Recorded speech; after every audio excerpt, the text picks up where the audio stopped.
एक ट्रेंड येतोय, रवींद्र धंगेकर आघाडीवर आहेत. पुण्यातून काँग्रेसचे रवींद्र धंगेकर आघाडीवर आहेत. मोहोळांच्या समोर बऱ्यापैकी आव्हान उभं केलं होतं. इथे पुन्हा एकदा स्पष्ट करावं लागेल, पुण्याचे जे विविध भाग आहेत त्या प्रत्येक भागावरती त्या पक्षाची एक स्वतःची पकड आहे.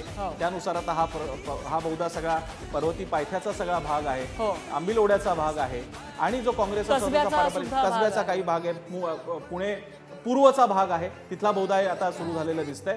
साताऱ्यातून शशिकांत शिंदे आघाडीवर दिसत आहेत. पुण्याहून आता सध्या रवींद्र धंगेकरांची आघाडी आपल्याला बघायला मिळते. नगरमधनं सुजय विखे यांनी आघाडी घेतलेली आहे. निलेश लंके पिछाडीवर दिसत आहेत शरद पवारांच्या राष्ट्रवादीचे. एनडीए 2 जागां कमी झाल्या, 298 वरती एनडीए आता आणि 188 जागांवरती इंडिया. राज्यामध्ये मात्र हे 24-23-1 हे चित्र कायम आहे आणि मला वाटतं हे स्टॅबिलाइज व्हायला 3-4 फेऱ्या तरी जाव्या लागतील सुरुवातीच्या.